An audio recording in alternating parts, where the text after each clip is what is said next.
আমার কাছে মনে হয় পোলাও আর রোস্টের মধ্যে হচ্ছে বেস্ট কম্বিনেশন। পোলাও যদি করি তাহলে রোস্ট অবশ্যই লাগবে, আর রোস্ট করলে পোলাও অবশ্যই লাগবে। এই দুইটা ছাড়া দুইটাকে একদম বেমানান। হাই এভরিওয়ান, আসসালামু আলাইকুম। কেমন আছেন সবাই? আজকে আমি বানাতে যাচ্ছি পোলাও অ্যান্ড রোস্ট। আমি পুরো ভিডিওটা দেখাবো না, একটু একটু দেখাবো। চলেন তাহলে যতটুকু সম্ভব ততটুকুই দেখিয়ে নিই। আমি আগে থেকে রোস্টের মাংসগুলো ভাজি করে রেখেছিলাম। আমি ঝোলটাও আগে থেকে কষিয়ে রেখেছিলাম। সেই কষানো ঝোলটার মধ্যে আমি মাংসটা দিয়ে দিলাম। মাংসটা দিয়ে হালকা নেড়ে চেড়ে এটাকে আমি ভালো করে কষিয়ে নেব। যেহেতু এটা দেশি মুরগি তো অনেক বেশি শক্ত থাকে, সেজন্য অনেকক্ষণ ধরে কষাতে হয়। আর ঝোল দিয়েও ভালো করে রান্না করতে হয়, না হলে শক্ত থেকে যাবে, খাওয়ার মজাটাই চলে যাবে বেশি শক্ত হয়ে গেলে। এখন আমি দিয়ে দেবো এটার মধ্যে বাটা যেই বাদামটা রেখেছিলাম আমি, সেটা দিয়ে দেবো। বাদামটা আমি আগে থেকে ব্লেন্ড করে রেখেছিলাম। তো আমি সব কিছুই আগে থেকে রেডি করে রেখেছিলাম রান্না করার সময়, যাতে আমার কোনো ঝামেলা না হয় সেজন্যে। আর এটার মধ্যে এখন আমি দিয়ে দেবো লিকুইড যে দুধটা, ওইটা লিকুইড দুধটা আমি আগেই ফ্রিজ থেকে নামিয়ে ওটাকে আমি নর্মাল করে নিয়েছি। আর এখন আমি দিয়ে দেবো এটার মধ্যে কাঁচামরিচ দিয়ে দিলে অনেক ভালো ফ্লেভার আসে। গোটা গোটা কাঁচামরিচটা ফালি করে দেবো না, ঝাল বেরিয়ে যাবে সেজন্যে। এখন আমি দিয়ে দেবো পেঁয়াজ বেরেস্তাটা আমাদের এখানে কেনা পাওয়া যায়, আমি কেনাটা ইউজ করছি। আমি রোস্টের মধ্যে যা যা দেওয়া সবই দিয়ে দিয়েছি। এখন আমি ঢাকনা দিয়ে রেখে দেবো চুলায়।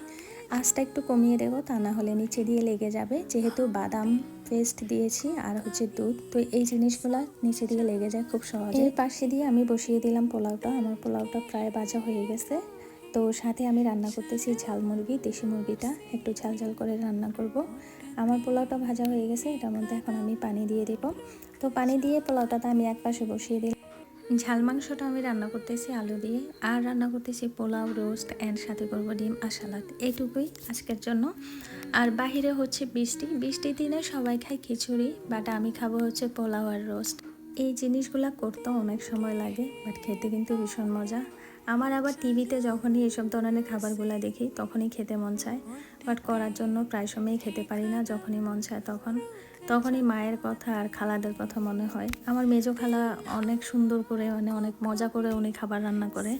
তো পোলাও, রোস্ট এইসব ধরনের খাবারগুলো মেজো খালার হাতে অনেক বেশি মজা হয়। তো অনেক বেশি মিস করি। ইনশাল্লাহ দেশে গেলে আন্টির বাসা যাবো, ওখানে খাবো মজা করে। আর আপনারা যারা আছেন বাংলাদেশে সবাই আমাকে ইনভাইট করে খাওয়াবেন। আমি কিন্তু একটু খাদ্যরসিক, খাবার খেয়ে খেয়ে একটু গুলোমুলো। যতই শুকাইতে চাই একদমই শুকাই না, কারণ আমার খাবারের লোভটা একটু বেশি। খাবারের কারণে আমি শুকাতে পারি না। আর এইসব ধরনের খাবারগুলো হইলে কে ডায়েট করতে মন চায় বলেন? আমার বাসায় আমি ডায়েট করে একদমই থাকতে পারি না, কারণ আমার বাসায় সবসময় রান্না হয় মাংস এগুলা। মাংস রান্না করতে অনেক সহজ, তো খুব সহজে মাংস রান্না করা যায়। কারণ সবজি টবজি এগুলো রান্না করতে অনেক বেশি সময় লাগে, কাটতেও সময়। মাংসটা যখন তখন যেভাবে খুশি সেভাবে রান্না করে ফেলা যায়, তো সেই জন্যে মোটো হয়ে যাচ্ছে বেশি। যাই হোক, এখন রান্নাতে চলে যায়। আমার মাংসটা হয়ে গেছে রোস্ট। আমি এটাকে দেখেন একটা বাটিতে নিয়ে উপরে দিয়ে একটু পেঁয়াজ বেরেস্তা দিয়ে সার্ভ করে নিলাম।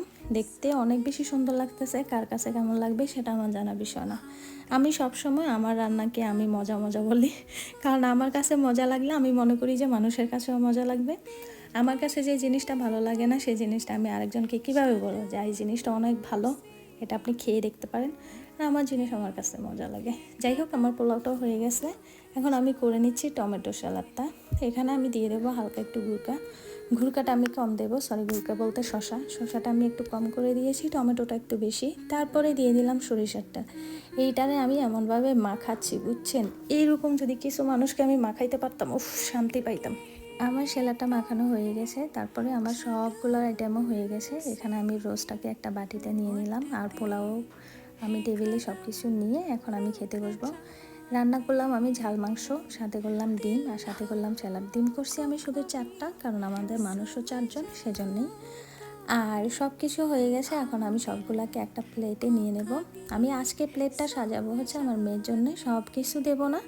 ও যেটা খেতে ভালো লাগে ও সেগুলোই নেবে। আমি শুধু একটু ভাত দিয়ে দেবো, পোলাও আর হচ্ছে একটা মাংস আর একটা ডিম দিয়ে আমার মেয়ের জন্য রেডি করে নেব। আর সবাই আমাদের জন্য দোয়া করবেন। ইনশাল্লাহ চলে আসবো নেক্সট টাইম অন্য কোনো ভিডিও নিয়ে। ভিডিওর মধ্যে অনেক ভুল হতে পারে, তো কেউ ভুল ধরবেন না। যদি ভুল হয় তাহলে সুন্দর করে সংশোধন করে নেব, বলে দিবেন, কিন্তু আজে বাজে কথা বলবেন না। আমরা হচ্ছে নতুন ব্লগার, আমাদের এত ভুল হতেই পারে, তাই না? আমরা কোনো নতুন পুরাতন না।